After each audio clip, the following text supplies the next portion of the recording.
Hello and welcome to Why Not Wednesday. I am so excited to be with all of you today. We've got a really special show today. We've got the founder and CEO of Rep Cards. So Cheryl Halbert was frustrated after about 13 years as a medical device rep, taking customer calls that were asking her, "Hey, do you know who my rep is for this product?" She decided to go out and solve this problem because a lost connection means a lost sale and poor patient care. So the problem is healthcare's revolving door of changing reps, healthcare personnel, territories, products, and companies. So guess what she did? She traded in her scrubs for business clothes, and she got to work on building a better way for healthcare to connect and keep pace with product experts so we could get quick answers for timely patient care that is always at the provider's fingertips. Cheryl has two life mottos. One, live a life full of gratitude and you'll live a full life. And number two, life is easy if you always do the right thing, even when it's not the easiest. So, wow, what a great introduction, Cheryl. What do you think? Did I get it all right? You got it all right. Thanks for having me, Dan. I appreciate I it. am so excited to have you on. Here's the reason, Cheryl. All our guests are normally coaches that are in the coaching industry, and they do what we do. They help people discover their why. They help people discover their how and their what, and then build the plan after that. Today's different because we have somebody who has gone through that process and applied it. So I talked a little bit about that in the introduction, Cheryl, but what's it like to be somebody who likes to contribute? So let's start with that. Your WHY.os is as follows, and I posted about it. So if you're listening and you've been watching me on LinkedIn, her why is to contribute, your how is to challenge the status quo, and your what is to find a better way. How does that fit the work that you're doing? That's pretty easy. So my why is to contribute to and make the lives or the jobs of those that I'm honored to call friends and colleagues easier. Yeah. And how I do that is by challenging the status quo of why have we always done it this way? Why have we always handed each other business cards and product brochures and, played phone tag of, hey, do you know who the rep is for this? So what I'm bringing and building is a better way. So it's right in line with with everything that with my WHY.os. Yeah. So, and I love, so this is the second or third week in a row that I have somebody that's got some of my WHY.os in them. So contribute, challenge, better way, contribute, challenge, makes sense. That's Dan. And then Gary is better way, clarify, simplify. So you get along with both Gary and I, and he loves better way. That's what brought the Why Institute into being, finding a better way to help people discover their why and then sharing it with others. And so I see a lot of that. There's so much contribute in better way too, because you don't just find a better way, you want to share it with the world. And I love that you're doing that already, Cheryl. Tell me about we're going to start with, tell me about where Rep Cards began. I gave a little bit of background, but where did the idea come from? Where did it come from? What originated it? So the idea originated years ago when I was a distributor rep, actually. Right. So when I first began my medical device career, I was covering 6 states. I would go into the OR and I would write on my business card what products I had at the time, what I was carrying in my bag. Right. I would leave it at the front desk, and inevitably, a couple weeks later, because I covered 6 states, I'd walk Right. back in and they'd say, "Oh, Cheryl, we were just looking for you, but we couldn't find your business card because Dr. So-and-so had a case for you that he wanted to use your whatever widget on." And so for years, I've always thought, why do we not have like a rep directory where these healthcare providers can just Yeah. look up who we are and who their rep is for the products and services that they need? So fast forward, I continue working for Medtronic, and who's the largest medical device manufacturer in the world. And it's even worse because we've got so many reps running around. So I would get the phone call because I was in a niche specialty of heart valves. Right.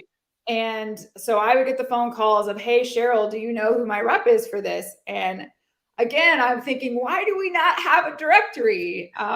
So, the title of this show is Why Not? And, I was laid off from Medtronic in March of 2019, which, sometimes the man upstairs has a bigger plan than you do. And I took that as an omen of like, okay, little buddy, it's your time.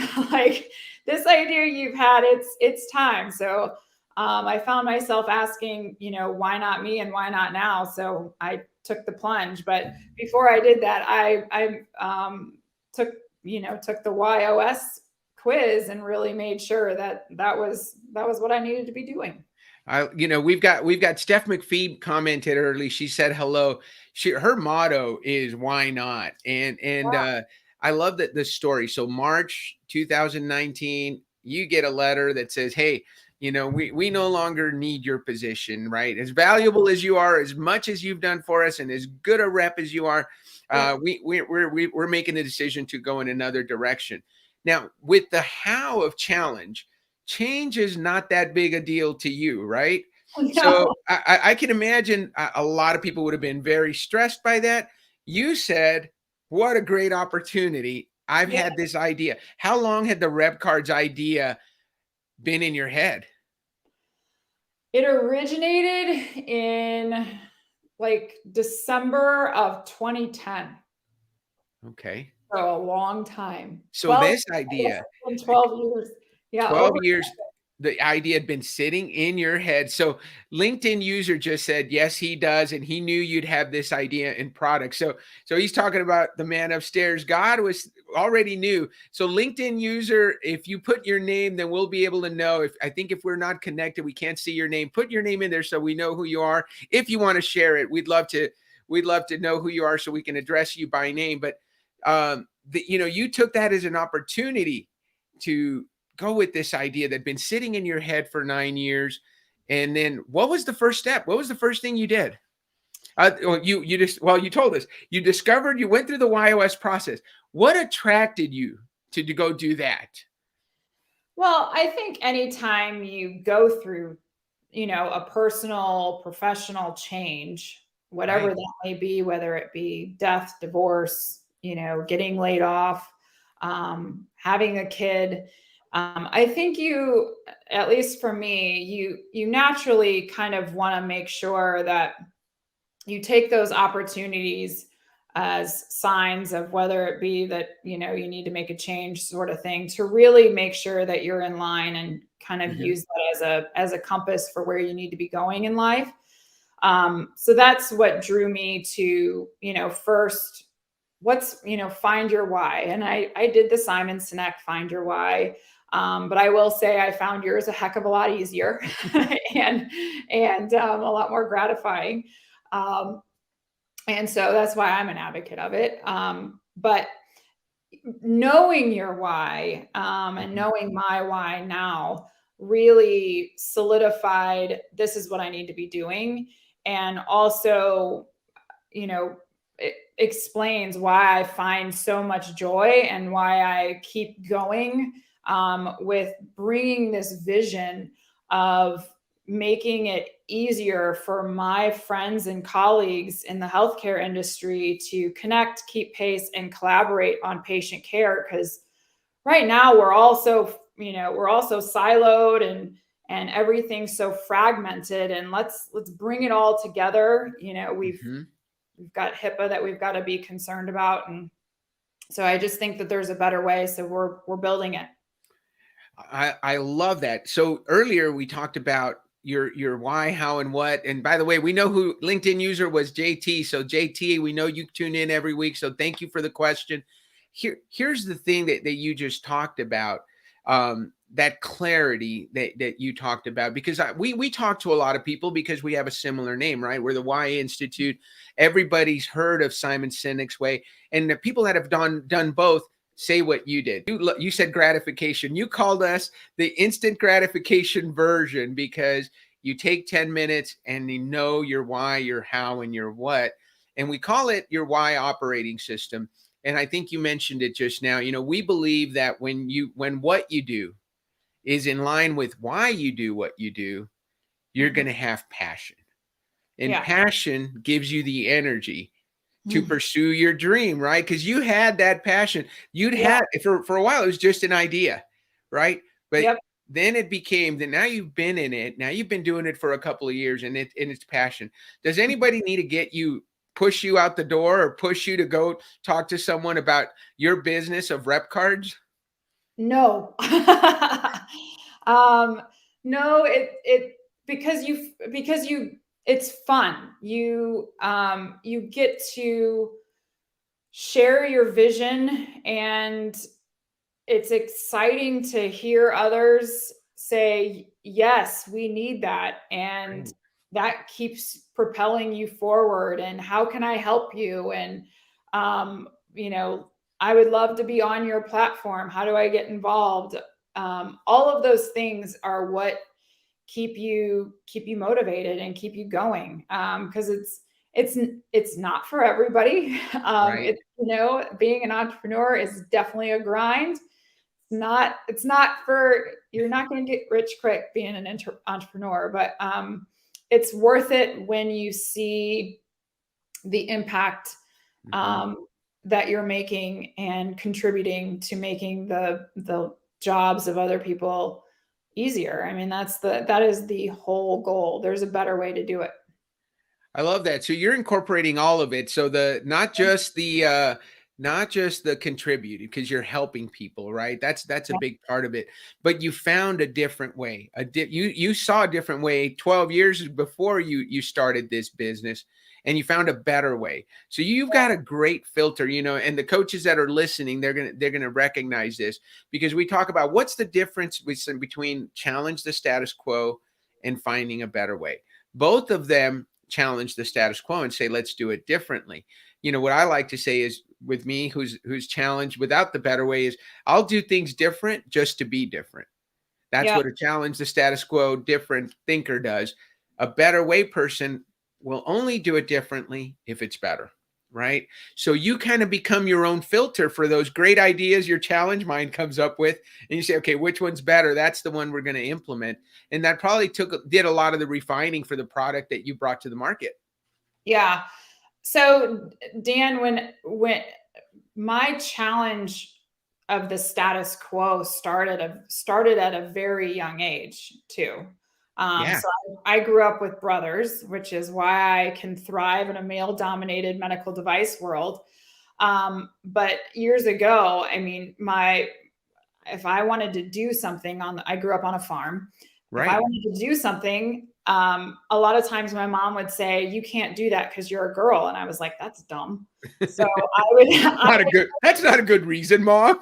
I'm like, that's a dumb reason. So I would go to my dad and say, Dad, it was usually like, teach me how to drive the tractor or drive the uniloader or, ride the four-wheeler, whatever it was. It was always something like that. And so he always taught me. And then I figured out pretty quickly, yeah, I can do that. So challenging the status quo comes natural just from growing up with brothers, and I guess being told what you can and cannot do. And and then factor in being German and stubborn. You're like, I'm going to do it. I'm going to figure out a way to do that. So where did the better way come in? So better way, I'm always seeking to improve. Right. I'm always reading. My husband tells me I probably read too much, but I'm an avid learner. I love learning and figuring out life hack ways. I like to share hacks that I've learned through the years with others, because it feeds into how I can contribute to making your life easier. So it just better way. There's always a better way to do things. I mean, I'll give you a great example. Yeah. People always tell you, oh, you should read this book or you should read that book. And if I had $1 for every time somebody, said, oh, you should read this book, I'd probably be poor because I would go out and buy all of those library books. And instead, I figured out that there's an app called Blinkist where you can read like a book report on it in 12 minutes and kind of get the cliff notes of it. So then I'll read the cliff notes. And if I really think that doing a deep dive into that book would be beneficial, then I'll go out and get the book. But if that app alone has probably saved me hundreds of dollars, if not thousands through the year. What's the name of the app, Cheryl? Because we're going to put that in the show notes. It's Blinkist. I have no get in this, by the way. It's Blinkist. Blinkist. Blinkist. I've got to remember that because I love to read. My best year, I read 48 books in 1 year. So I love reading. I'm always reading 2 books at a time. So, but I like that idea because sometimes you get into a book and you're halfway through it, and it's always about self-improvement. I mean, I'll tell you the one I'm reading right now, The Consistency Chain. I met the author, Jim Packard and George Campbell are amazing. I'll actually going to have them on the show here in a few weeks, and they're going to talk about the consistency chain.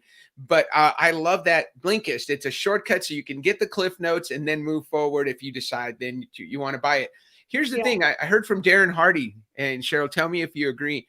He says, poor people have big TVs, rich people have libraries.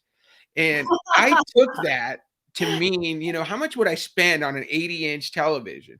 It's $1,800 or something. So as long as I don't spend over $1,800 on books a year, I'm doing better than buying an 80-inch flat screen TV. What do you think of that advice? I think that's pretty spot on, but I guess that makes me wealthy because I have both. The best of both worlds, right? Yeah. I mean, if we're going off that measuring stick, I'm doing okay. Good stuff. Well, I love that because I'm always looking for people that do what I do. And the lucky thing about what I do is I get to meet a lot of authors, and they send me books, and they write inside of them. So I have a lot of signed copies, which is really cool.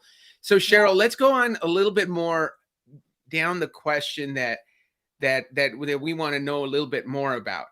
Now that you know your why operating system, you learned it a couple of years ago, and it was in the infancy stages of rep cards. How did you apply it to your business? How did you apply it to your messaging? How do you use it on an everyday basis, the way you go about being who you are? Well, if you go on our website, it's in our messaging. It's in our mission of why we do what we do, which is, to make everybody's life easier. So it's in the messaging of our product.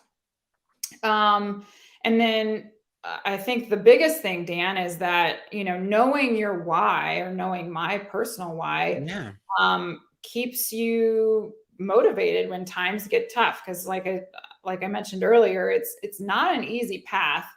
And if you don't know your why or your purpose, or if I didn't, I would have probably given up a long time ago, or I wouldn't have pursued it at all, because it's not easy, and it requires ruthless prioritization and focus and grit.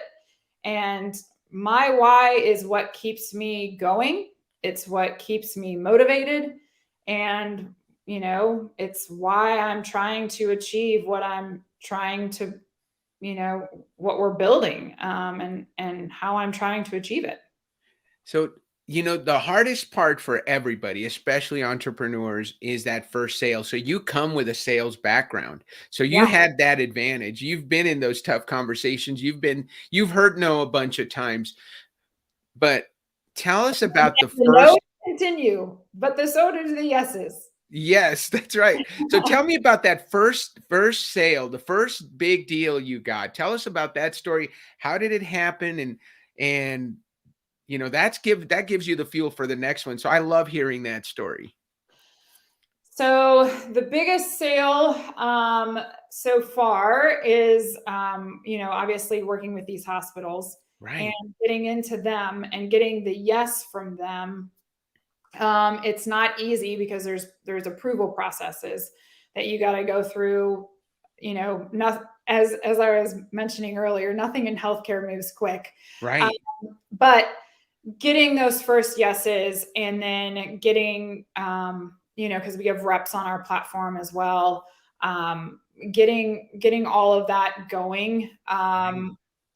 It I guess it comes pretty naturally, I guess, like you said, because I've been in sales for so long that it's, I guess I've just come to expect the yes. Right. um, It's coming, right? Every no gets you closer to yes. Yes, and when I'm told no, I mean, it's like, okay, well, there's plenty of other fish to fry, um, like anything else. So, and you keep going. Yeah. But it's help when someone else sees your vision and someone else sees how passionate you are Right. about making their job and their life easier and helping them save money and be more efficient with their time. Hmm. Yeah, of course they're like, yes.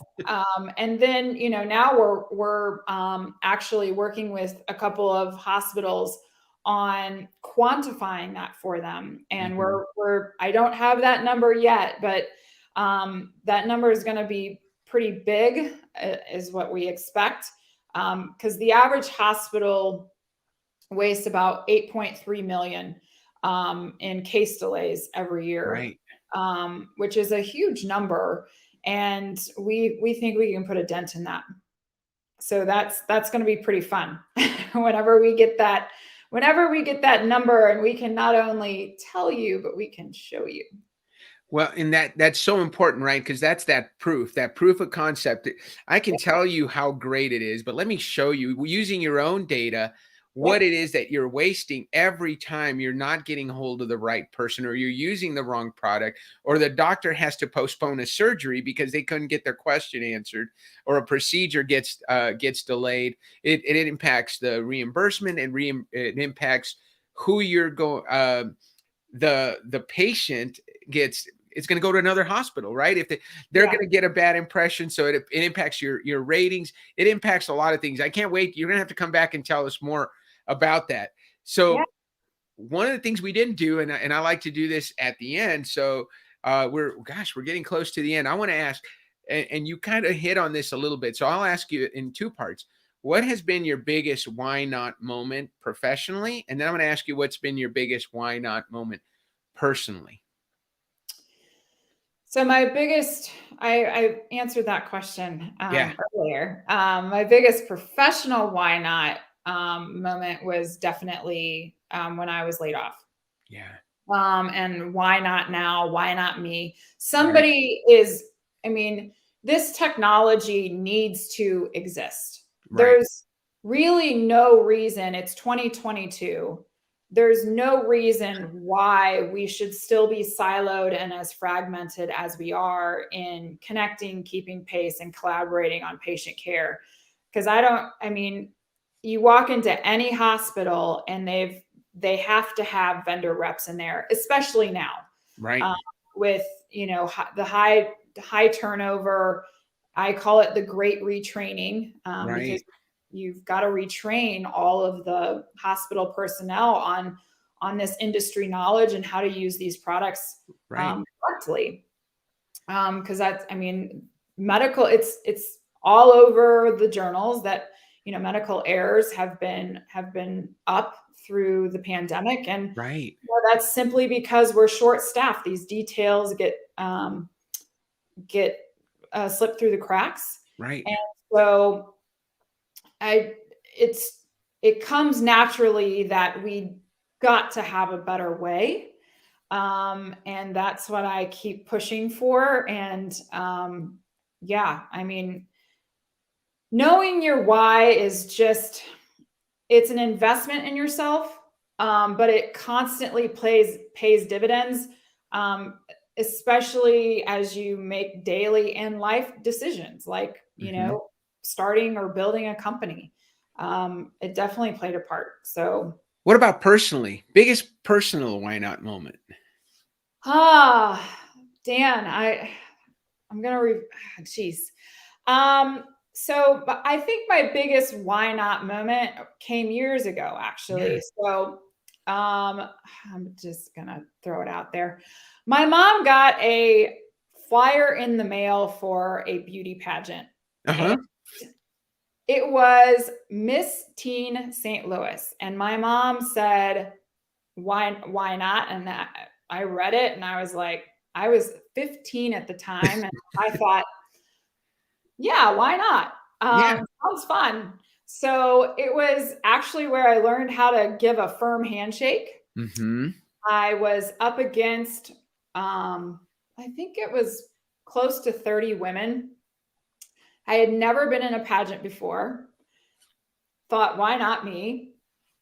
And lo and behold, I won my first beauty Yes. pageant. Way back in the day. I was Miss Teen St. Louis 1999, if that dates me at all. Wow. But yeah, and that I think kind of set off this, why not me? I mean, I've ever Mm-hmm. since that time, I've always, you got to believe in yourself. And Right.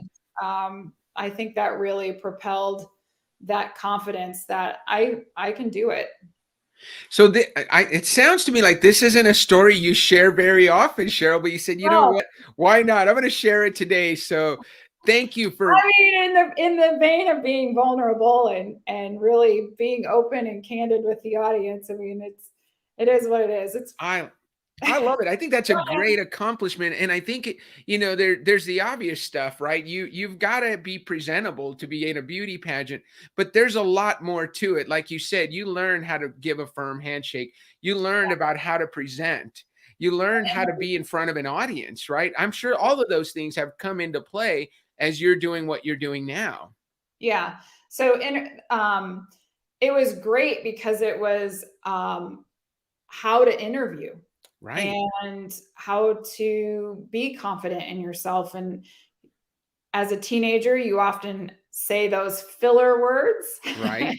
So how do you not say those filler words and be professional and polished and get your point across quickly and easily and tell those stories just like I'm doing now. I love that. So here's where we're running right on time, which is great, Cheryl.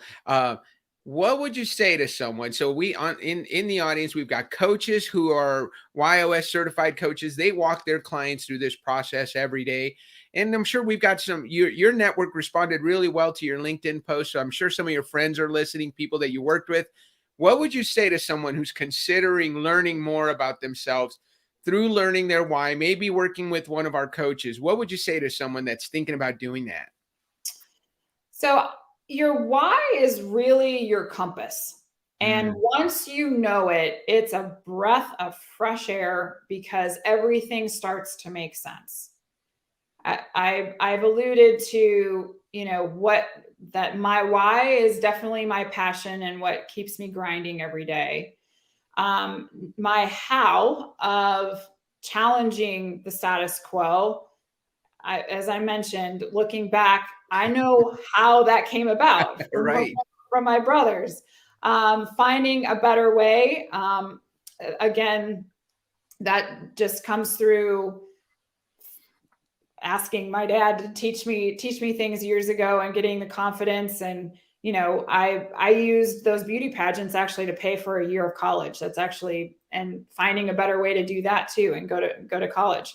So it all makes sense, and once you know that, everything you do gets so much easier, and the decisions that you make, it all makes sense, and you're on the fast track, I guess you could say, to Yeah.